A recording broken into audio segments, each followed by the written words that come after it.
Oke. Bismillahirrahmanirrahim. Assalamualaikum warahmatullahi wabarakatuh. Waalaikumsalam warahmatullahi wabarakatuh. Alhamdulillahi ala ihsanih wa syukru lahu ala taufiqihi wa amtinanih wa ashhadu an la ilaha illallah wahdahu la syarika la ta'ziman li sya'nih wa ashhadu anna sayyidana wa nabiyyana Muhammadan abduhu wa rasuluh ad-da'i ila ridwanih. Allahumma salli wa sallim wa karrim wa azim wa barik ala sayyidina Muhammadin wa ala alihi wa ashabihi ajma'in, amma ba'd. Ibu-ibu hadirat, wabil khusus para ustadz, para asatidah dimanapun berada, wabil khusus saudara-saudara kita, ibu-ibu dan seluruh jamaah Zoomiyah yang berada di Hong Kong. Mudah-mudahan masalah sinyal tidak jadi masalah. Semoga Allah Subhanahu wa taala menjadikan ta'lim atau kajian kita hari ini menjadi hikmah yang paling terbesar, khususnya buat saya, untuk kemanapun harus bawa sinyal gitu. Ya, mohon dimaafkan dan mudah-mudahan sekali lagi ibu-ibu dan bapak para ustadz juga membukakan pintu maaf buat saya semua. Amin. Sami Ustaz. Amin. Ustaz. Alhamdulillah wa syukurillah, tentunya segala puji dan syukur kita panjatkan kehadirat Allah Subhanahu wa taala.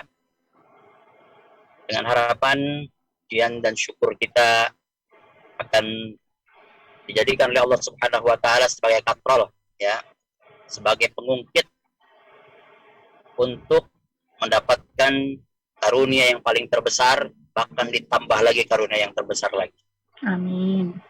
Wabil khusus nikmat iman, sehat walafiat, tentunya Islam juga, ini yang paling terbesar yang harus kita tetap syukuri. Nah, aplikasi syukur kemarin kita sudah bahas. Kita harus senantiasa membasahi lisan dan lidah kita dengan memuji keagungan asma Allah dengan membaca zikir. Dipatrikan ke dalam hati sanubari, diwujud nyatakan dalam sebuah program pemikiran dan diaplikasikan dalam sebuah perbuatan. Sekali lagi, semoga kita dijadikan oleh Allah Subhanahu wa taala yang pandai bersyukur, hamba yang pandai bersyukur. Amin. Salam, semoga tercurah limpahkan kehadiran junjungan Nabi besar Muhammad sallallahu alaihi wasallam tanpa mengurangi rasa hormat dan cinta kita kepada nabi-nabi sebelum beliau, dari semenjak zaman Nabi Adam hingga akhir kenabian, yaitu penutup para nabi, penghulu para nabi, itu baginda Nabi besar Muhammad sallallahu alaihi wasallam. Semoga juga kita dijadikan oleh Allah Subhanahu wa taala sebagai hamba-Nya yang akan mendapatkan syafaatul uzma yaumil mahsyar nanti. Amin ya rabbal alamin. Ibu-ibu hadirat asatidah jamaah Zoomiyah dimanapun berada, semoga sekali lagi kajian ini akan membawa keberkahan buat kita semua. Kita hari ini akan mengkaji sesi kedua atau bagian kedua, pendidikan keluarga dalam Al-Quran. Tentunya yang minggu yang lalu kita sudah bahas bagaimana secara eksplisit bahkan implisit Al-Quran membahas tentang program dan pendidikan. Ya, Al-Quran membuat Allah Subhanahu wa taala dalam firman-firmannya yang dibukukan di dalam sebuah Al-Quran, kitab suci bagi kita sebagai pedoman untuk kita mendapatkan alamat yang benar untuk menuju keridhaan Allah Subhanahu wa taala. Tentunya banyak hal yang kita harus coba pelajari. Ya. Bahkan hingga akhir hayat kita, kewajiban kita untuk menuntut ilmu. Dimanapun berada, sampai kapanpun kita, ilmu harus tetap kita cari, kita tuntut sebagai pedoman, pengukur, dan pelita dalam kegelapan setiap langkah kita dimanapun berada, terkhusus di perantauan. Ya. Nun jauh di sana, jangankan di negeri orang, di negeri kita sendiri saja, kalau kita mendapatkan alamat yang palsu, pasti yang ada kecewa, dan hasilnya pun pasti akan tidak akan pernah sesuai dengan apa yang diharapkan. Apatah lagi kalau kita berada di perantauan. Terkhusus nanti kita kembali ke kampung akhirat. Itu harus betul-betul kita fahami alamat yang Allah berikan kepada kita. Dan kita pun mengikuti aturan alamat tadi sehingga Google atau map-nya, petanya sesuai dengan aturan Allah Subhanahu wa taala. Jamaah Zumiyah yang dirahmati Allah Subhanahu wa taala. Pendidikan keluarga dalam Al-Qur'an. Sekali lagi tadi Al-Qur'an adalah sebagai barometer pedoman hidup. Nah, pendidikan Al-Qur'an itu sendiri, pendidikan keluarga dalam Al-Qur'an itu sendiri menjadi tolak ukur bagi kita dalam memprioritaskan sisi ruhani. Pendidikan agama sebagai rem bagi kita agar kita betul-betul memiliki keterpaduan dengan Allah Subhanahu wa taala dimanapun kita berada. Sehingga ada sebuah firman Allah yang menyatakan bahwa innallaha ma'ana. Sesungguhnya Allah Subhanahu wa taala bersama kita. Kalau Allah sudah memberikan statement Allah bersama kita, dimanapun kita berada, Allah yang membersamai kita. Dengan mudahnya Allah akan pasti bersama dengan kita. Tetapi kalau kita bersama Allah, sulit sekali untuk kita mengejar betapa tingginya dan maha segalanya Allah Subhanahu wa taala. Oleh karena itu kita harus merapat kepada Allah. Ya. Ketika kita berlari kepada Allah, Allah Subhanahu wa taala lebih cepat sampainya kepada kita. Ketika kita datang sejengkal, Allah akan sehasta. Ketika kita berjalan, Allah datang berlari. Ketika kita berlari, Allah lebih dekat daripada urat leher. Sehingga apapun yang kita lakukan, apapun harapan kita, pasti Allah akan memberikan sesuatu kepada kita di luar batas harapan kita. Apakah itu lebih atau mungkin bisa jadi kurang. Kurangnya kita tidak mungkin kezaliman yang Allah tetapkan kepada kita. Tetapi kitalah yang menakar apa yang bisa kita dapatkan di hari ini. Jamaah Zumiyah rahimakumullah. Oleh karenanya Al-Islam, agama kita, memiliki sebuah aturan, maksud dan tujuan syariat Islam. Dalam Al-Quran ditetapkan maqasid asy-syariah namanya. Jadi maksud dan tujuan syariat Islam. Yang pertama yaitu menjaga jiwa, hifdzun nafs. Yang kedua menjaga harta. Yang ketiga menjaga akal. Yang keempat menjaga agama, hifdzuddin. Dan yang kelima yaitu menjaga keturunan, hifdzun nasl. Oleh karenanya Al-Quran sudah Allah tetapkan untuk suri tauladan dan pedoman bagi kita. Bagaimana dalam surat Al-Isra Allah Subhanahu wa taala menetapkan dalam ayat 9, "Inna hadzal Qur'ana yahdi lillati hiya aqwam wa yubashshirul mu'minin alladzina ya'maluna as-salihati anna lahum ajran hasana atau ajran kabira." Jadi Allah Subhanahu wa taala yang telah menurunkan Al-Qur'an ini sebagai sebuah petunjuk kepada jalan yang lurus, jalan yang benar, dan merupakan kabar berita gembira bagi orang yang beriman. Tapi di sini dikhususkan orang yang beriman seperti apa yang akan mendapatkan petunjuk Allah Subhanahu wa taala, kabar gembira, yaitu orang-orang yang berbuat kebajikan. Artinya mengaplikasikan nilai keimanan ke dalam kehidupannya, baik sendiri, berkeluarga, bermasyarakat maupun bernegara. Ma'asyiral muslimin, ma'asyiral muslimat, rahimakumullah. Oleh karenanya, karena kita wajib untuk tahu betapa Allah Subhanahu wa taala cinta kepada kita, maka Allah menurunkan betapa aturan yang diberikan kepada kita menjadi sebuah kesempurnaan. Jika kita tidak mengikuti aturan yang Allah tetapkan buat kita, maka kita tidak akan pernah menjadi manusia yang sempurna. Sebagaimana yang sudah dicontohkan oleh Rasulullah sallallahu alaihi wasallam. Laqad kana lakum fi Rasulillahi uswatun hasanah. Ya. Halo, Bu. Masih ngedengar, Bu? Masih, Ustaz, masih dengar. Masya Allah. Saya pikir pada diem aja, malah ini ya. Silent, Ustaz. Ya, kita lanjut, Bu. Mohon maaf, saya di perjalanan bersama dengan keluarga juga, sekaligus untuk antar adik yang mau nikahan, dan plus mau sekaligus kunjungan ke PBM, Pusat Belajar Mengaji, yang akan dibuka di Lampung, tersedianya tanggal 9. Mudah-mudahan ini juga akan menjadi ladang dakwah bagi saudara-saudara kita di Lampung, sehingga menjadi markas dompet duafa di Lampung. Dan kita sudah membangun Masjid Al-Majid namanya. Masjid Al-Majid ini besar dan tanahnya luas 35 hektar.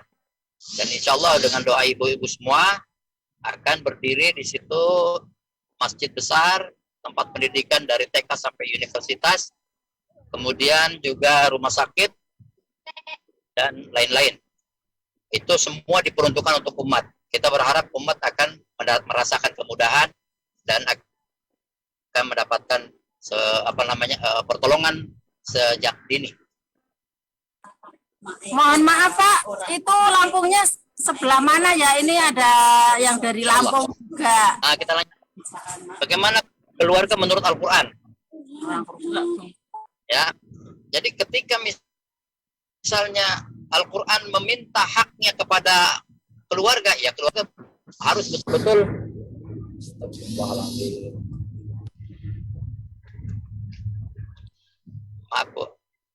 keluarga betul-betul harus disatu padukan, baik suami, istri, anak-anak. Ya, harus bersatu. Harus menginduk kepada satu pedoman. Makanya ada sebuah syarat yang dicanangkan oleh Allah Subhanahu wa taala sebagaimana surat Ar-Rum ayat 21. Ayat 21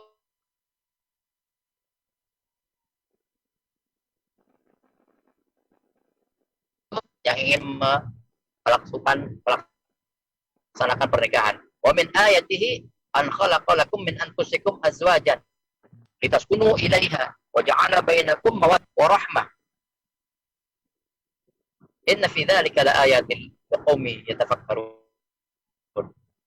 Dan di antara tanda-tanda, sebagian dari tanda-tanda keagungan asma Allah, keagungan Allah, yaitu Allah Subhanahu wa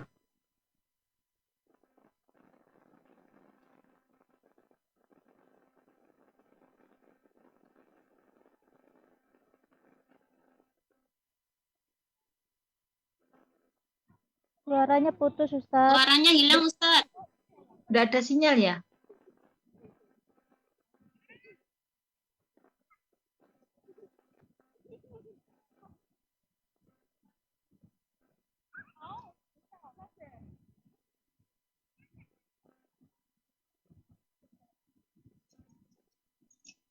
Ustaz, bilangnya suaranya, Ustaz.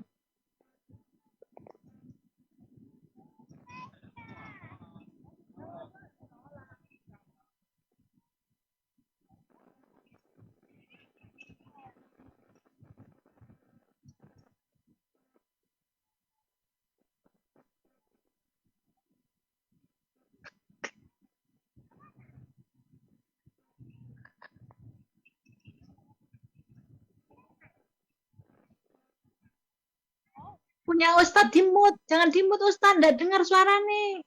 Oh, Ustaz mungkin ke mute, mungkin jangan di mute. Ya ke mute. Coba moderatornya dibuka. Iya, halo.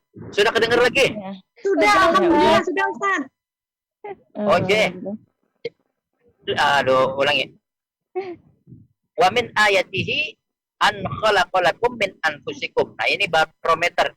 Ayat ini menunjukkan bahwa kita berharap setiap kita mendapatkan sakinah, mawaddah, warahmah. Ya, litaskunu ilaiha. Mawaddatan wa ja'ala bainakum mawaddatan warahmah.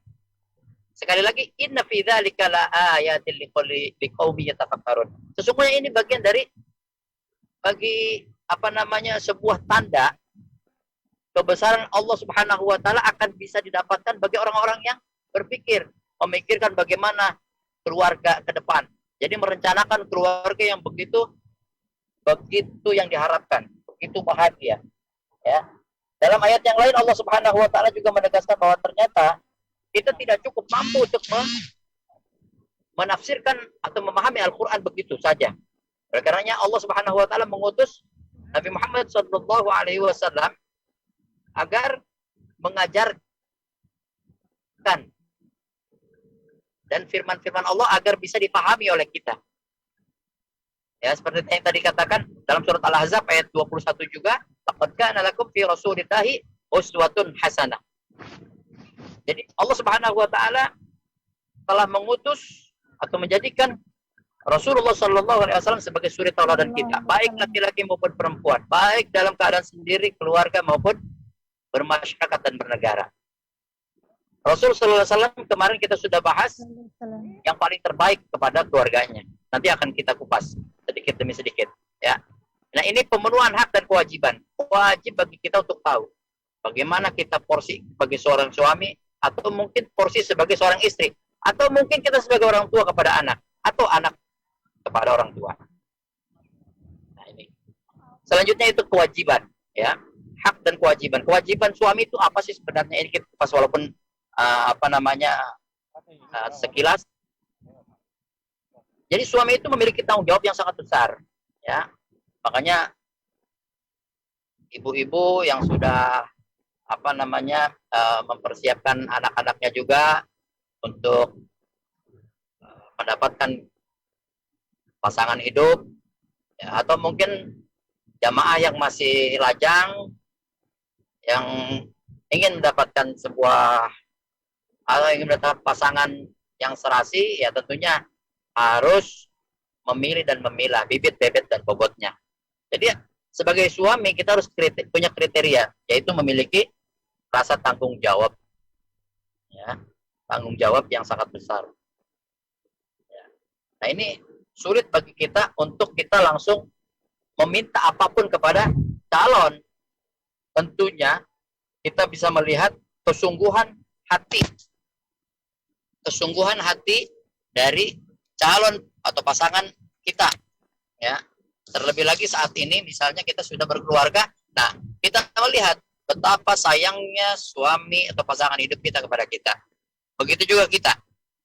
Nah, ini.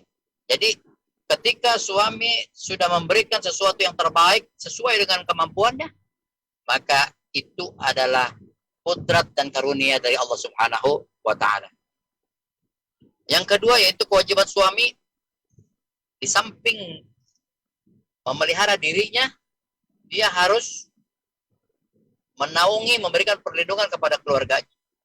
Bahkan anak istri harus betul-betul terlindungi.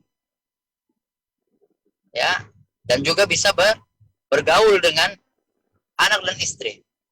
Maksudnya berkomunikasi dengan secara baik. Mobil khusus kepada istri atau istri kepada suami. Terjadi terbangun komunikasi yang harmonis. Nah, di sini juga akhirnya dengan konsep kewajiban suami ini ada kriteria atau ada 3 minimal. 3 dasar sikap yang harus dimiliki oleh seorang suami. Pertama, ya tentunya suami harus punya sikap menghormati. Ya, menghormati, kemudian menghargai,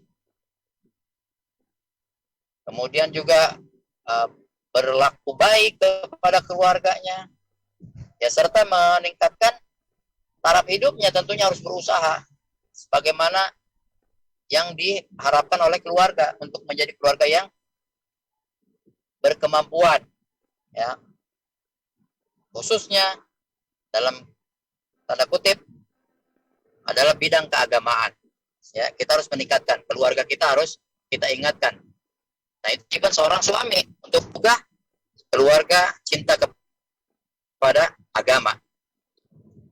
Yang kemudian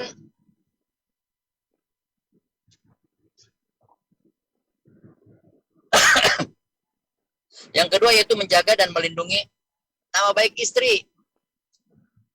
Ya, sebagai suami harus bisa menjaga nama baik istri. Jadi nggak boleh istri diumbar dengan harapan semua akan tahu, supaya tahu. Tidak boleh sebagai seorang suami untuk mengumbar nama baik istrinya, bahkan merusak nama baik citra nama baik istri. Ini nggak boleh. Yang ketiga itu memenuhi kebutuhan kodrat biologis. Nah, ini kewajiban suami. Ya, di samping memberikan pahat dan kehidupan serta nafkah yang cukup, kemudian juga memberikan perhatian penuh kepada keluarganya dengan cara berkomunikasi yang baik, dengan memiliki sikap saling menghormati, dan juga menjaga serta melindungi keluarga dan nama baik, terutama istri pasangannya, juga memenuhi kebutuhan biologis. Jamaah Zumiyah dirahmati Allah Subhanahu wa taala, kewajiban istri. Nah, ibu-ibu yang mungkin harus sedikit bisa kita pahami, ya, kewajiban istri di samping secara alami kita sudah tahu bahwa istri itu harus menemani, ya, harus melayani, tapi itu bukan tugas istri sebenarnya. Ya. Nah, ini tugas istri menurut konsep agama kita, syariat Islam, yaitu ya, kewajiban istri terhadap suaminya khususnya tidak ada yang berbentuk materi. Tidak ada yang berbentuk materi secara langsung. Ya. Tetapi dalam bentuk non-materi. Seperti apa? Yang paling Allah perintahkan dan ingatkan oleh Nabi SAW, diingatkan taat kepada suami. Patuh kepada suami. Ya. Itu. Jadi kalau kita sebagai istri, sebagai pasangan hidup, kita harus menghormati, taat, dan patuh kepada suami. Dalam batasan syariat Islam tentunya. Jadi nggak boleh taat asal taat. Ya, kata Nabi SAW, la ta'ata li makhluqin fi ma'siyatil khaliq. Kita tidak boleh taat kepada orang atau siapapun dalam bermaksiat kepada Allah Subhanahu wa taala. Ya, tapi kalau dalam hal beribadah, dalam apapun, wajib bagi kita untuk mentaatinya. Ya. Yang kedua yaitu selain kewajiban kita menghormati secara non materi kepada suami, kita juga mengupayakan, ya, untuk melaksanakan fungsi reproduksi. Ini bagaimanapun caranya kita harus berjuang keras untuk sehat. Sebagai seorang istri, harapan suami yaitu memiliki keturunan, terkecuali sudah memang Allah takdirkan, ya, untuk belum dikaruniai tanggung jawab mengurus keturunan. Ya, tapi upaya maksimal harus dilakukan. Itu kewajiban istri, harus memenuhi harapan keluarga. Ya, nggak banyak sebenarnya, asal tapi harus atas dasar musyawarah dengan suami, ya, dengan pasangan hidup. Dalam Al-Quran Allah tegaskan dalam surat Asy-Syura ayat 38, wa amruhum syura bainahum. Kita harus bermusyawarah atas apapun yang mau kita laksanakan. Nah, itu kewajiban suami. Terus kemudian kewajiban istri. Nah, sekarang kewajiban suami istri. Nah, kewajiban bersama namanya. Ya. Kewajiban bersama ini menurut ulama dinyatakan bahwa kita boleh untuk melakukan kesenangan antar pasangan, ya, harus itu. Bagaimana kita menyenangkan pasangan kita, bagaimanapun caranya, yang jelas tidak keluar dari koridor agama, ya. Sebagai sebuah perkawinan tentunya ini hakikatnya adalah ingin mendapatkan kesenangan, kebahagiaan. Yang kedua, timbulnya hubungan suami dengan keluarga besar istrinya, ya.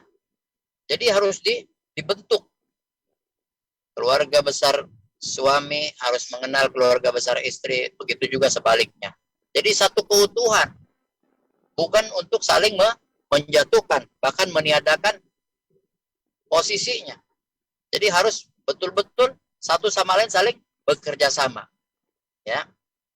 Nah yang selanjutnya itu ditambah, ya, ini yang pada gilirannya ini menjadi kewajiban bersama. Bagaimana tidak bahwa ketika kita memelihara, mendidik, sama-sama kita memelihara kehormatan keluarga, kemudian mendidik keluarga menjadi keluarga yang sakinah mawaddah warahmah, harus dengan kerjasama. Terlebih lagi kita nanti menghadapi bulan Ramadan yang tadi ayat-ayat itu harus kita jadikan momen Ramadan itu menjadi momen pendidikan agama kepada keluarga. Suami istri harus bekerja sama membangun bahu-membahu membangun keluarga yang sakinah mawaddah warahmah untuk mendapatkan kebahagiaan dan keselamatan dunia dan akhirat. Kemudian kewajiban kepada anak dan orang tua. Kalau kepada orang tua, kita punya kewajiban. Bagi kita yang sudah berusia di atas 40 tahun,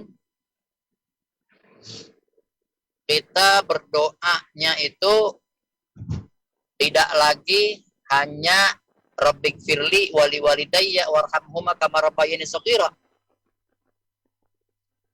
Ketika kita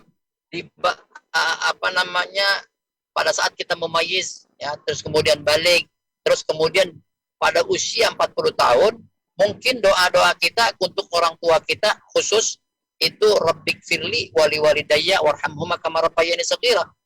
Dalam surat Luqman Allah ajarkan kita. Tetapi pada usia 40 tahun ke atas, doa kita harus ditambah.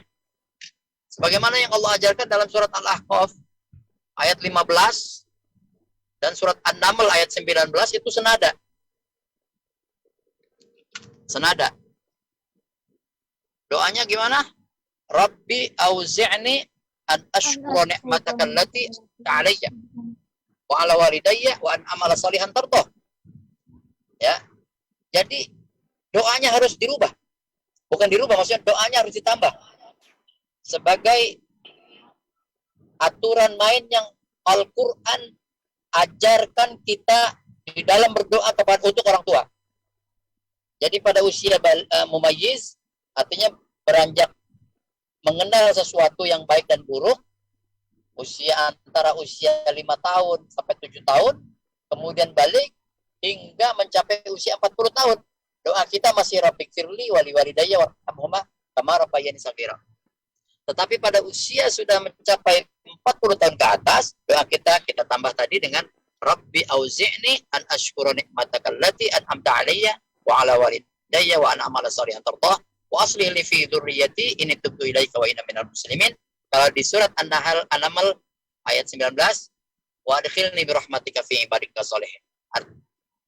Doanya sama, senada, ya. Yang satu diajarkan oleh Allah Subhanahu wa taala kepada Nabi Ibrahim, yang satunya lagi diajarkan oleh Allah Subhanahu wa taala kepada Nabi Sulaiman. Semuanya sama. Kenapa? Karena kewajiban kita mendoakan orang tua. Insya Allah ketika kita sudah di usia 40 tahun kita berdoa seperti yang Allah ajarkan ini, insya Allah segala keberkahan yang Allah berikan pada orang tua kita akan juga tertulari kepada kita. Segala upaya maksimal dari orang tua kita itu pun akan Allah Subhanahu wa taala jadikan sebagai amal saleh jariyah yang sudah bersusah payah mengurus kita sejak kecil. Ya. Jadi wajib tuh bagi kita untuk berdoa. Ditambah doa kita dengan Rabbi auzi'ni. Ya Allah, Rabbi auzi'ni an ashkura. Ya Allah, berikan kepadaku kekuatan. An ashkura ni'mataka allati an'amta 'alayya.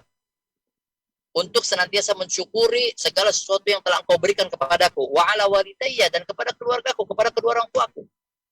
Wa an amala salihan tardah, dan juga berikan kekuatan kepadaku untuk senantiasa melakukan yang terbaik sesuai dengan berharap kepada ridhamu ya Allah. Wa adkhilni bi rahmatika fi ibadika shalihin, dalam ayat yang lain wa aslih li bi rahmatika fi ibadika shalihin wa adkhilni bi rahmatika fi ibadika shalihin, dan masukkan kami ya Allah ke dalam kelompok orang-orang yang saleh. Ya. Itu penghormatan kita kepada kedua orang tua kita harus betul-betul kita patrikan. Terlebih lagi kita ada orang tua masih hidup, ya, kita harus layani, kita harus jaga, kita harus urus, ya, apapun yang kita mampu kerahkan. Karena kewajiban mengurus orang tua akan mendapatkan keberkahan dari Allah Subhanahu wa Ta'ala. Jangan pernah kita mengatakan jangan pernah kita membentak, ya, berkata saja itu dilarang. Terlebih lagi kita memukul.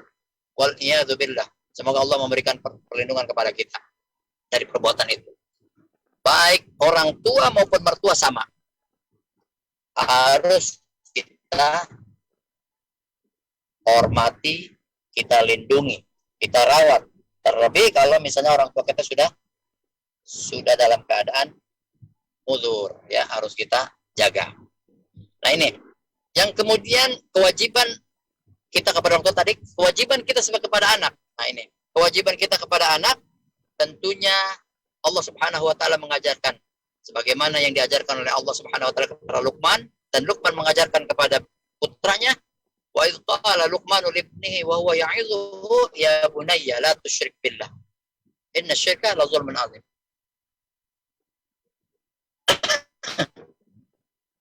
Luqman, ingatlah ketika Luqman memberikan pengajaran kepada putranya, sehingga Luqman mengatakan kepada putranya, wahai putraku, ya bunayya la tusyrik dengan sesuatu apapun. Sesungguhnya syirik itu adalah kezaliman yang sangat besar. Dan ada lagi dalam surat yang lain, Nabi Yakub alaihissalam mengajarkan kepada putra-putranya, ma ta'buduna min ba'di, ya, dengan sebuah pertanyaan. Nabi Yakub mengajarkan putranya itu caranya dengan memberikan pertanyaan, apa yang akan kalian sembah setelah aku tiada? Putra-putranya dengan penuh kegigihan dan semangat menjawab, kami akan menyembah Tuhanmu dan Tuhan nenek moyang kita, yaitu Nabi Ibrahim, Ismail, Ishak, Yakub, dan Asbat, dan seluruh para nabi sebelum Nabi Yakub alaihissalam. Jadi betul-betul tauhid yang ditanamkan, ya. Jadi harus mendapatkan pendidikan sehingga anak betul-betul menerima pengajaran dari sisi ketauhidan dan mengerti tentang keagamaan. Ada yang perlu kita ketahui bahwa orang itu bisa dikategorikan, atau orang tua bisa dikategorikan ada 4 model, ada 4 macam. Ada suami yang bisa mengurus dirinya dan bisa mengurus keluarganya, bisa memberikan pemahaman kepada dirinya dan bisa memberikan pemahaman kepada keluarganya, hingga suami atau ayah itu mengerti tentang agama, sehingga anak dan keturunan pun, anak keluarga itu juga sama mengerti tentang agama. Itu model pertama.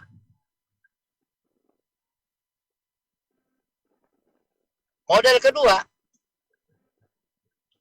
dia mengerti tetapi dia tidak bisa memberikan pengertian kepada keluarganya. Ya, itu nanti akan kita lihat contoh-contohnya. Kemudian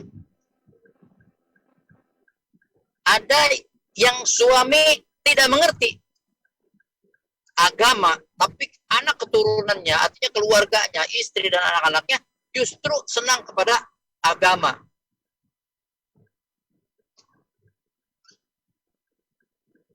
Dan yang keempat, dia tidak mengerti agama, terlebih lagi keluarganya jauh daripada agama, sehingga menjadi keluarga yang tidak diharapkan oleh Allah Subhanahu wa taala. Waliyadzubillah. Nah, model-model seperti ini direkam oleh Al-Qur'anul Karim. Ya. Di dalam Al-Qur'anul Karim Allah menegaskan beberapa model. Model yang pertama yaitu keluarganya Abu Lahab. Abu Lahab itu punya istri tukang kompor. Ya. Dengki, iri hati. Wah, udah semua tuh. Seluruh yang dilarang oleh Allah Subhanahu wa taala melekat di istrinya. Ketambah Abu Lahab juga bodoh. Ya. Berbeda dengan Abu Jahal yang kita lihat Abu Jahal itu katanya Abu itu bapak, Jahal itu bodoh, jadi bapak kebodohan. Sebenarnya Abu Jahal itu Umar bin Hisham itu betul-betul pintar. Ya. Pintar, sangat pintar malah. Tapi karena kepintarannya tidak untuk memahami tauhid, maka dianggap bodoh. Tetapi kalau Abu Lahab betul-betul dia bodoh. Dia hanya hidup atas pengaruh yang diberikan oleh istrinya. Jadi apapun yang dikatakan istrinya dia ikut saja. Itu Abu Lahab. Makanya pada saat ketika dakwah pertama kali Allah Subhanahu wa taala memerintahkan kepada Nabi Muhammad sallallahu alaihi wasallam dan para sahabat, fasda' bima tu'mar wa'rid 'anil musyrikin. Berdakwah secara terang-terangan saja.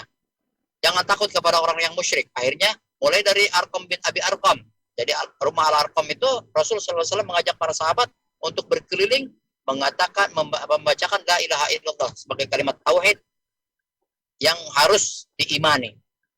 Nah, pada saat itu istrinya Abu Lahab kemudian memerintahkan kepada Abu Lahab untuk membawa kayu bakar dan membakar jalan. Jadi menghadang rombongan Rasulullah menuju Baitullah dihadang oleh api yang besar. Oleh karenanya langsung turun surat Al-Lahab. Tabbat yada Abi Lahab wa tab ma aghna anhu maluhu wa ma kasab sayasla naran dzata lahab wa imra'atuhu hammalatal hatab fi jidha hablum min masad. Intinya dari ayat itu adalah istri dan Abu Lahab sebagai suaminya akan menjadi dedengkotnya ahli neraka. Ya. Mereka itu masih hidup, tapi sudah turun surat khusus untuk Abu Lahab dan keluarganya. Bahwa sampai kapanpun Abu Lahab tidak akan pernah dapat hidayah.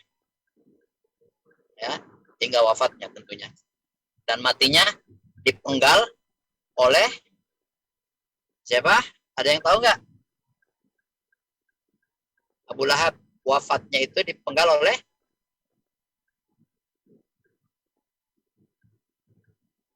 siapa, Bu? Abu Lahab itu kan artinya sama ini, Pak, sama apa itu namanya? Sama babunya Atikah itu ya, Ustaz ya. Siapa? Sama itu apa sih babunya zaman dulu itu apa sih namanya, lupa. Apa paman? Bukan, sama kalau Abu Lahab itu kan dibunuh sama babunya itu Abbas. Hah? Babunya Abbas, Ustaz, kalau Abu Lahab. Oh, Kalau iya. Abu Jahal itu kan Abdurrahman. Iya, betul. Ya. Jadi betul banget. Nah, jadi Abu Lahab itu meninggal pada perang Badar. Ya. Perang pertama kali peperangan Islam dengan orang kafir itu perang Badar. Sehingga Abu Lahab di situ tewas, mengenaskan. Nah, oleh karena tewas, jadi Abu Lahab sudah tidak mendapatkan hidayah lagi sampai kapanpun.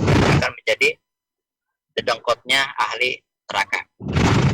Nah, kemudian ini model yang oleh Allah Subhanahu wa taala dijadikan contoh model yang sangat-sangat buruk citranya.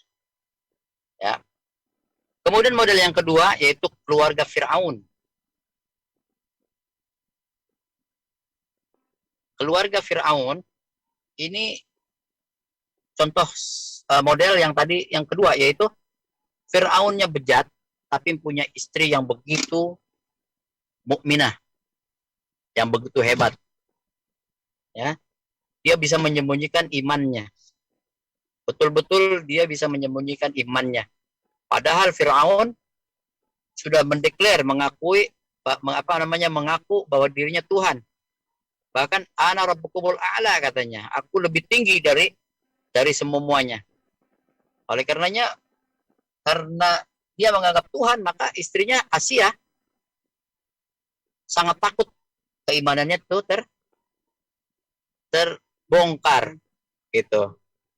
Nah begitu ketahuan bahwa Nabi Musa alaihissalam akan ditunjuk sebagai seorang nabi, maka Siti Asia memohon kepada Nabi Musa untuk didoakan agar dibangunkan rumah di surga. Dan itu doa yang senantiasa beliau panjatkan kepada Allah Subhanahu wa Ta'ala. Ya.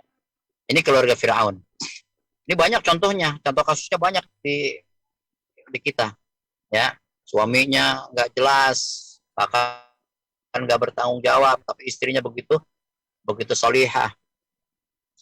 Ada contoh dan model ketiga yaitu model keluarga Nabi Nuh dan Nabi Lut. Ini dua contoh kenabian ya. Nabi Nuh dan Nabi Lut. Kedua-duanya dipilih oleh Allah SWT sebagai nabi. Tetapi punya istri semuanya mengingkarinya, mengkhianatinya. Bahkan dicap dalam Al-Qur'an ya, surat At-Tahrim ayat 10 dijelaskan bahwa itu contoh kasus yang paling buruk bagi istri seorang yang mendapatkan pengawasan dari Allah Subhanahu wa Ta'ala, yaitu istri-istri para nabi. Ternyata nabi punya istri tidak juga mengimani secara penuh. Ya. Ini waliyadzubillah. Ini sangat-sangat merugikan. Bahkan ini jadi contoh kasus kita. Ya. Yang keempat yaitu contoh kasusnya keluarga Nabi Ibrahim alaihissalam dan keluarga Nabi Muhammad sallallahu alaihi wasallam. Jadi dua keluarga besar ini menjadi barometer ukuran keluarga yang sakinah, mawaddah, warahmah. Keluarga yang betul-betul dibina dari nilai-nilai ruhani dan betul-betul mendekatkan diri kepada Allah Subhanahu wa Ta'ala sebagai bentuk pengabdian. Yang mereka sebelum Nabi Muhammad SAW sampai ke Nabi Ibrahim alaihissalam, mereka semua diamanahkan untuk senantiasa berzikir Subhanallah, Alhamdulillah, wa la ilaha illallah. Itu dari A sampai Z. Ya, sampai Nabi Isa alaihissalam sampai Nabi Samuel untuk zikir itu. Ya, sampai akhirnya zikir ini pun diberdayakan, dipakai sebagai zikiran umat Nabi Muhammad sallallahu alaihi wasallam. Nah, jamaah Zumi yang dirahmati Allah Subhanahu wa Ta'ala, kita tentunya setiap keluarga, setiap kehidupan pasti banyak masalah. Nah, solusi untuk mengatasi masalah hubungan suami dan istri bahkan keluarga itu kita harus kembalikan kepada Al-Qur'anul Karim sebagai sarana pendidikan terbaik. Ya. Allah Subhanahu wa Ta'ala berfirman dalam surat An-Nisa ayat 59, ya ayyuhalladzina amanu athi'ullaha wa athi'ur rasul wa ulil amri minkum fa in tanaza'tum fi syai'in farudduhu ila Allahi wa rasul in kuntum tu'minuna billah wal yawmil akhir dzalika khairu wa ahsanu ta'wila. Hai orang-orang yang beriman, taatlah kalian kepada Allah dan taat juga kepada Rasul. Dan wa ulil amri minkum. Ya, wa ulil amri minkum. Jadi kita harus taat kepada ulil amri, pemimpin minkum, yang dari golonganmu. Nah, dari golonganmu. Artinya kita harus memilih pemimpin juga harus dari golongan umat Islam. Fa in tanaza'tum fi syai'in, ketika kita berselisih pendapat, berselisih paham, maka farudduhu ila Allah wa Rasul. Maka kita harus kembalikan kepada Al-Qur'an dan hadis. In kuntum tu'minuna billahi wal yawmil akhir. Jika kita, kata Allah Subhanahu wa taala, jika kita beriman kepada Allah dan hari akhir. Dzalika khairun. Itulah yang terbaik. Wa ahsanu ta'wila, dan lebih baik akibatnya yang diberikan oleh Allah Subhanahu wa taala. Ini jadi setiap apapun solusi permasalahan harus kita kembalikan kepada Al-Qur'an.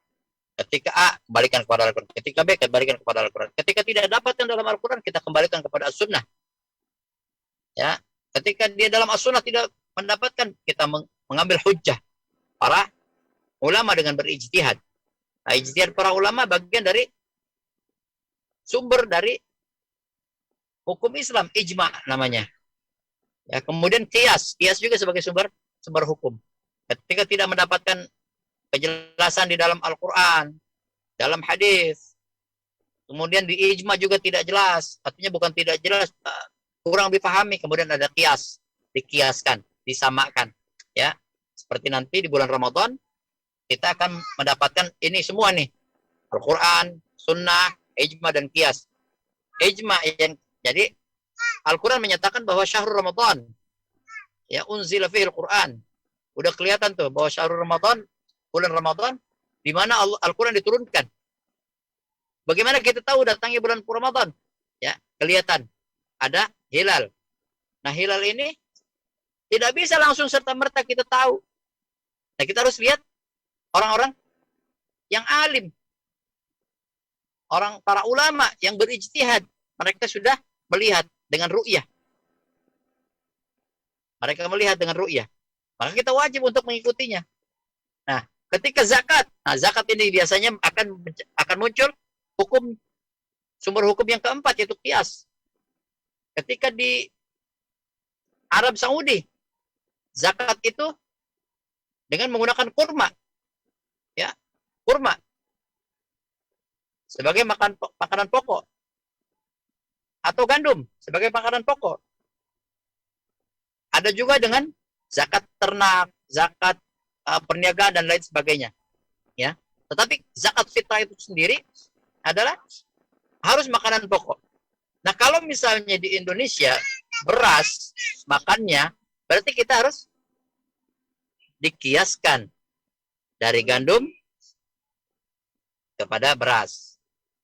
Ya, jadi kita menggunakan kias. Begitu juga kalau ternyata di Maluku misalnya ada saudara-saudara kita tidak punya beras, adanya jagung sebagai makanan pokok. Ya sudah, jagung dikomperkan, dikiaskan menjadi makanan pokok. Kalau di Papua misalnya, ya, makanan pokoknya sagu. Nah, itu dikiaskan. Ya, dikiaskan. Jadi makanan pokok sagu itu akan dikonversi ke beras. Ya, sama seperti halnya beras dan jagung. Nah, ini konversi namanya, itu sebut kias. Tetapi sekarang di Indonesia dimanapun berada dari Sabang sampai Merauke tetap makannya beras. Ya, jadi kita masih banyak kias-kias yang lain yang tentunya bisa disederhanakan. Jamaah Zumi yang dirahmati Allah Subhanahu wa taala, nah solusi untuk mengatasi perselisihan suami istri, yang pertama tetap suami atau istri harus tahu masalah, akar masalah dan sebab-sebabnya. Ya. Yang kedua, suami harus mengetahui secara pasti bahwa istrinya diciptakan oleh Allah Subhanahu wa taala dalam keadaan fitrah, dan fitrahnya itu tabiat si istri adalah menyimpang. Ini tabiatnya. Maklum ya, ibu-ibu nih harus menerima keadaan fitrah dan kodratnya bahwa ibu-ibu tercipta dari tulang rusuk. Yaitu dengan kekuasaan Allah tulang rusuk itu bengkok. Ketika tulang rusuk diluruskan dengan dipaksa, berarti dia akan patah. Oleh karenanya banyak suami yang tidak sabar, ya, tidak sabar, sehingga melakukan perbaikan, menasehati istrinya dengan keras. Tetapi ini akan menjadi kesulitan karena si istri kalau tidak memiliki kesabaran, dia akan patah arang. Ya, nah, ini kondisi-kondisi seperti ini kita harus pahami. Kemudian suami juga seharusnya bersyukur ketika memperistri atau mendapatkan istri yang lebih hebat, lebih cerdas, lebih sabar, ya, lebih bijak pandangannya. Namun ini ya, harus kita syukuri sebagai suami, karena istri bagian dari karunia yang Allah berikan kepada kita untuk melengkapi nilai iman yang 50% menjadi 100%. Jadi ibu-ibu hebat, diberikan oleh Allah Subhanahu wa taala kelebihan. Sehebat-hebatnya suami, dia masih punya 50%. Tetapi ketika ibu hadir mendampingi suami, iman suami dan iman ibu menjadi 100%. Ya. Tapi kalau ibu sendiri dalam arti kata kesendirian, itu tetap 100%. Ya, memiliki kelebihan-kelebihan yang Allah berikan kepada ibu-ibu. Kenapa? Karena Allah Subhanahu wa taala menitipkan rasa kasih sayang ke dalam diri ibu semua. Ya, yang dinamakan dengan rahim. Alam rahim. Alam rahim itu artinya kasih sayang. Jadi janin yang ada dibelah, diurus, ditaruh di alam rahim, ya. Itu salah satu bentuk kasih sayang Allah. Bahkan ibu, seluruh wanita yang ada di dunia ini sebenarnya Allah sudah titipkan kepada janin-janin yang siap untuk menjadi cikal bakal, ya, tumbuh kembang menjadi manusia, dititipkan oleh Allah Subhanahu wa taala sebagai malaikat mereka. Jadi ibu-ibu sebenarnya sebagai malaikat dalam keluarga bagi anak-anak. Yang keempat yaitu suami adalah pemimpin. Ya. Ini harus kita pahami. Tetapi tidak boleh dengan otoriter, keras, kasar. Justru suami seharusnya melindungi, menaungi, mendidik, menyayangi, ya, menempatkan segala sesuatu pada tempatnya, baik dengan cara tegas maupun dengan cara lemah lembut. Solusi terakhir yaitu si suami tentunya harus mampu memberikan nasihat. Nasihat dengan cara-cara yang telah diberikan, yang dijelaskan oleh Allah Subhanahu wa taala dalam meluruskan kekurangan istri. Ya, yang pertama menasihati dengan lemah lembut, menggugah hatinya, dilakukan pada waktu yang tepat dan kadar yang tepat juga. Ya. Kemudian yang kedua, menjauhkan tempat tidur istri. Nah, ini ibu-ibu harus mawas diri nih, harus bersiap diri. Ketika ibu tidak tidak sepaham lagi dengan suami, artinya suami benar, ibu sudah merasa bahwa ibu tidak benar, maka Allah Subhanahu wa taala memerintahkan kepada suami untuk tidak tidur bersama.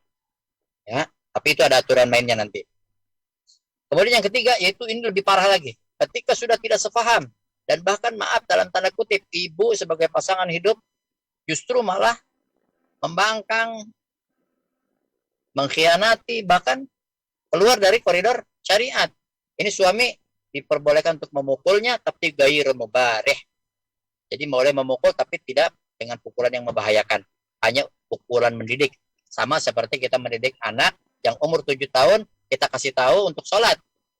Tetapi ketika usia sudah 10 tahun, kita wajib ajarkan anak, ingatkan untuk sholat, bahkan kita berikan pukulan yang ghairu mubarih.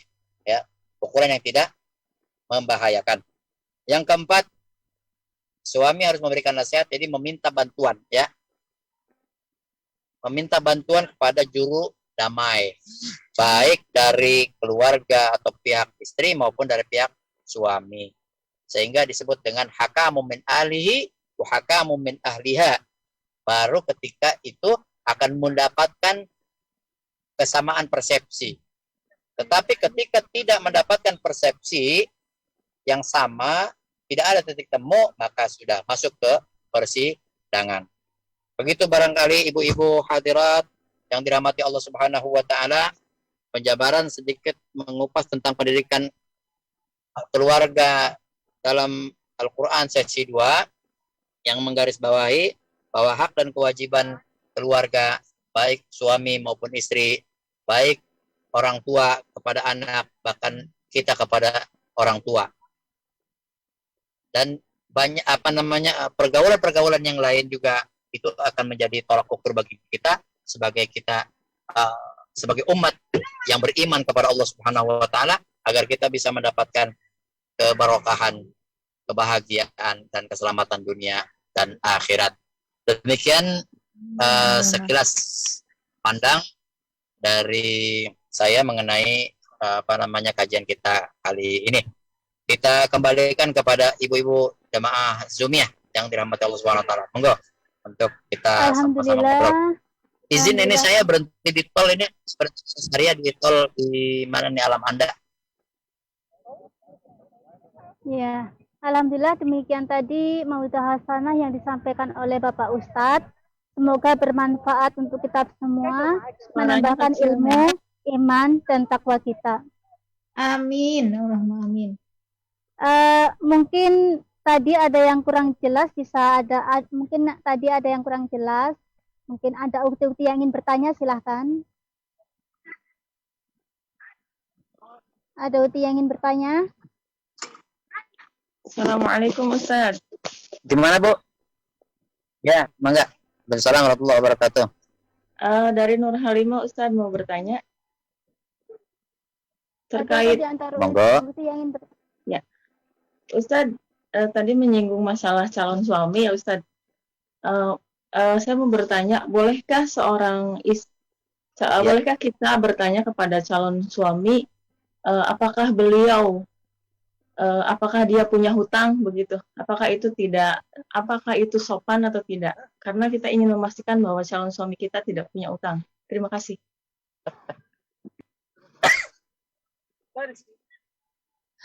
Iya.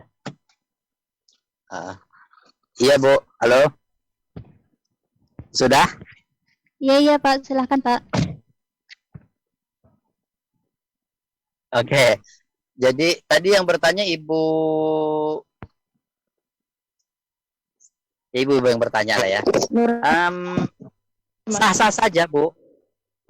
Sah-sah saja untuk menanyakan apapun kekurangan atau masalah hidup si calon suami atau calon pasangan. Terlebih lagi seorang suami harus tahu benar sebenarnya kondisi si calon istrinya gitu, calon pasangannya. Jadi harus betul-betul terbuka. Maka ada keterbukaan. Makanya disitulah ta'aruf. Ta'aruf itu penting untuk mengetahui seberapa besar concern kita untuk berumah tangga.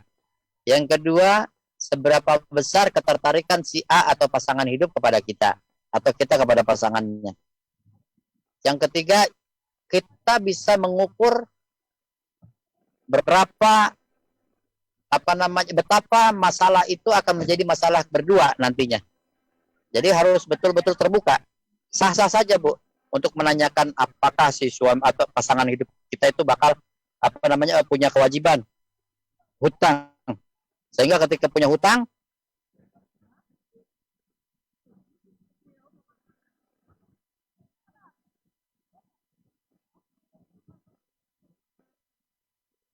Suaranya hilang Ustaz.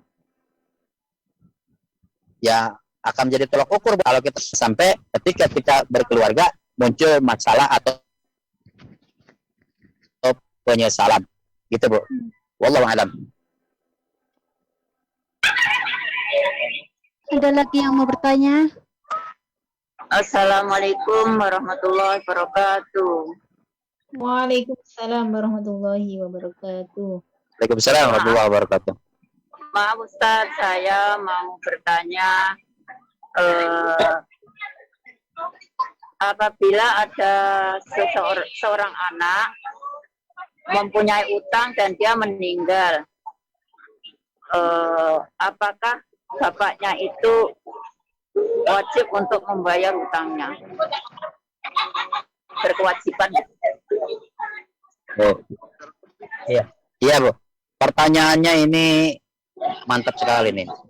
Jadi sebenarnya mengenai hutang piutang, ya ketika si A punya hutang atau siapapun dia, apakah dia suami ataukah istri ataukah orang tua ataupun anak, ketika punya hutang, wajib bagi ahli warisnya untuk menanggulangi hutang piutang.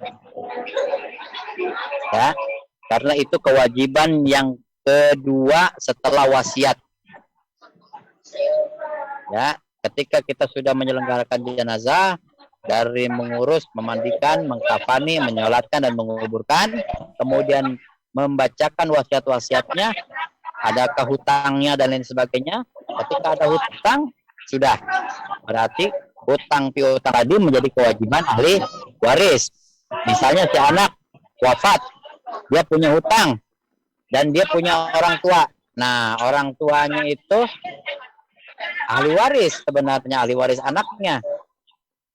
Dia harus orang tua itu harus menanggulangi, ikut bantu membayarkan utang piutangnya. Demikian Ibu, wallahu a'lam bishawab. Sebentar Ustaz, seandainya orang tuanya itu sudah tidak mempunyai harta dan sudah tidak mampu bekerja, apa hukumnya masih wajib membantu?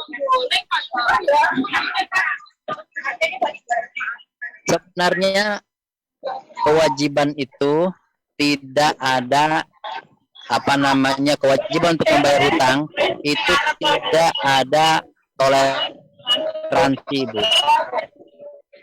Makanya ketika hutang piutang itu terjadi, itu harus ada saksi. Nah, pada saat ketika ternyata orang tuanya yang berkewajiban untuk membayarkan hutangnya itu tidak mampu. Nah, maka dari itu si orang tuanya harus memberikan penjelasan kepada yang piutang, yang penagih hutangnya. Artinya orang yang dihutangi oleh anaknya, dia harus memberikan penjelasan. Karena kalau tidak, anaknya itu pasti akan terus tergantung tidak sampai amalnya, akan terus mendapatkan beban dan seluruh masalah-masalah hidup orang yang punya hutang tadi akan terus ditimpakan kepada anak yang sudah wafat tadi sampai hari kiamat. Hatta itu ketika seorang syahid pun, ketika syahid dia berjuang di jalan Allah Subhanahu wa taala. Nah, pada saat ketika dia berjuang di jalan Allah terus wafat, syahid, dia punya hutang. Nah, dia pun sama. Itu akan terhalang. Ya, terhalang sampai dibebaskannya hutang. Makanya ketika ada wafat, terus kemudian si ahli waris atau siapapun yang mewakilinya harus mengumumkan di saat menjelang disolatkannya jenazah, diumumkan apakah ada yang memiliki utang piutang. Ternyata ada, harus menghubungi kepada ahli warisnya atau kepada orang keluarganya. Nah, ketika ternyata keluarganya tidak mampu sama sekali untuk menanggulangi itu, seharusnya negara ini memberikan bantuan. Ya, memberikan bantuan. Nah, disitulah salah satunya lembaga dompet du'afa pun hadir. Memberikan bantuan sebenarnya kepada para du'afa yang mendapatkan kesulitan saat membayar hutang atau apapun. Sebagai bentuk perpanjangan tangan dalam membantu para mustahik yang berkesulitan di dalam melaksanakan kewajibannya. Gitu, Bu. Demikian. Wallahu a'lam bishawab. Tetap yang namanya tanggung jawab harus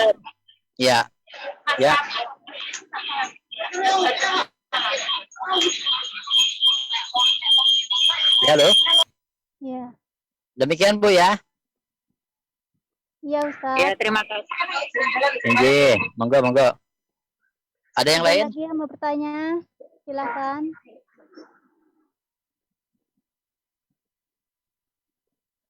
Masih ada yang mau bertanya? Kalau nggak ada saya yang tanya ya, boleh ya? Silakan Ustaz. Boleh ya? Iya Ustaz, silakan. Ibu-ibu hadirat yang dirahmati Allah Subhanahu wa taala. Jamaah Zumiyah Hong Kong. Kita tahu Rasul sallallahu alaihi wasallam Sallallahu alaihi wasallam.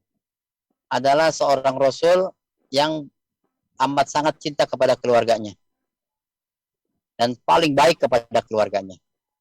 Makanya seorang suami, semua siapapun dia, kalau dia beriman, dia harus mencontoh kehidupan dan perilaku Nabi sallallahu alaihi wasallam. Sallallahu alaihi wasallam. Al-Quran menggarisbawahi bahwa seorang seorang yang beriman itu boleh menikahi menikah fatobalakum minan nisa masna wa thulatha wa ruba'. Jadi nikahilah wanita 1, 2, 3 atau 4 ya. Kalau kita tidak mampu, sebagai seorang suami tidak mampu, bahwa hidah cukup 1 saja. Nah, saya mau bertanya,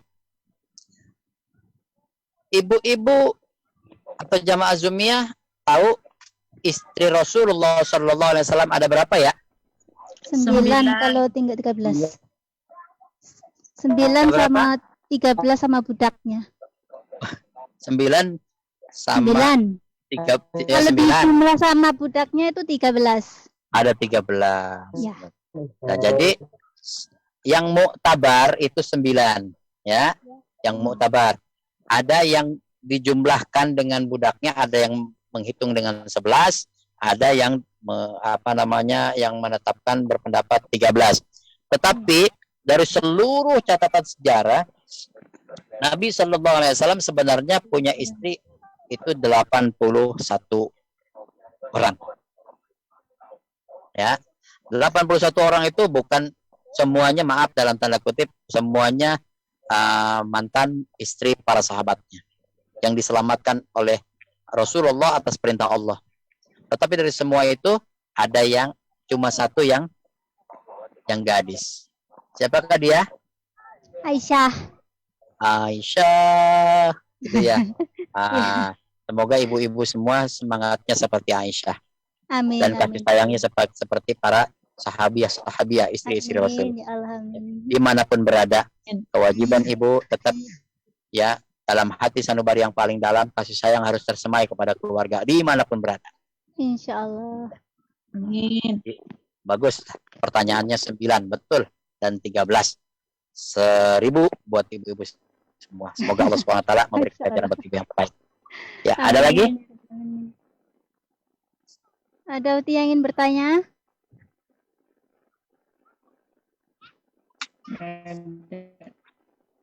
Saya pikir Anissa, ayat 3 itu yang sunnah 4 orang itu boleh beristri berapa gitu. Saya Kenapa? setuju, Ustaz. Kenapa, Bu? Kalau yang itu loh Ustaz. Saya pikir Ustaz tadi mau terdapat tanya dalam surat yang mau An-Nisa, menikah Ustaz. Yang beberapa orang itu loh. Ya, jangan terkecoh. Ustaz. Jangan terkecoh dengan mukadimahnya. Pertanyaannya yang dicerna. Ya, itu pancingan aja, Bu, ya. Intinya bagaimanapun kita, kudrat kita di akhir zaman, ya, perbandingan antara laki dan perempuan itu sangat jauh. Sekarang saja kalkulasi jumlah wanita dan pria, laki-laki dan perempuan seluruh dunia itu 1:7 sudah. Ya. Seluruh dunia. Ya, para sahabat para ahli sejarah menyatakan di akhir zaman itu 1:10. Berarti tinggal 3 lagi. Ya, untuk perbandingan tinggal 3 lagi. Kalau sudah 3, sudah menutup dari semua kehidupan ini mulai berawal. Gitu. Mudah-mudahan kita, artinya gini, saya mengatakan seperti ini, ibu-ibu harus bersiap diri, bagaimanapun tetap harus mengikuti aturan main yang diajarkan oleh Allah dan Rasulnya. Walaupun dalam tanda kutip ibu dijadikan sebagai, maaf nih, bukan saya mau memancing-mancing amarah, ya, berkeinginan. Suami pun sama sebenarnya, punya keinginan, ingin satu saja, ya. Tetapi kalau memang itu jadi tuntutan akhir zaman, pasti akan muncul paradigma seperti ini. Ada yang 1, ada yang 2, ada yang 3, ada yang 4, ya. Nah, ketika sudah 4, ya sudah. Artinya ibu harus tetap bersabar, ya, harus tetap bersabar. Cuman sekarang ini masih aman lah. Kalau 7 itu masih fluktuatif, masih ada bayi-bayi yang dilahirkan dari laki-laki. Tapi dari sensus menyatakan, khususnya di Indonesia, bayi yang lahir untuk 2020 kemarin, bayi yang lahir laki-laki dan perempuan itu 1 berbanding 4. Jadi cukup lumayan drastis, ya. Banyak perempuannya tetap, cuman masih menurun, terjadi penurunan. Tadinya 7, sekarang menjadi 4. Mudah-mudahan di ke depan tetap akan stabil, atau kita ikuti informasi dari Allah Subhanahu wa taala. Sebagai bentuk akhir zaman, yang penting kita tetap harus menjaga keimanan dan ketakwaan kepada Allah Subhanahu wa taala. Demikian. Masih ada yang mau bertanya? Baiklah, berhubung waktunya juga sudah terbatas, pertanyaan dicukupkan sampai di sini saja, ya. Apabila ada ukti yang ingin bertanya lebih lanjut atau berkonsultasi tentang agama, silakan hubungi WhatsApp Dompet Duafa 52982419. Baiklah ukti sekalian, acara selanjutnya yaitu doa. Kepada Bapak Ustadz kami mohon untuk memimpin doanya. Silakan Bapak Ustadz. Baik Ibu, terima kasih. Ibu-ibu Zumia, Jamaah Zumia yang dirahmati Allah Subhanahu wa taala. Kita tutup kajian kita dengan sama-sama membacakan doa. Tentunya sebelum kita berdoa, kita sama-sama membaca suratul Fatihah. Kita khususkan untuk diri kita pribadi, untuk kedua orang tua kita yang sudah tiada maupun yang masih ada, untuk keluarga kita yang non jauh di sana atau yang masih bersama di perantauan, baik suami atau istri dan anak-anak keturunan.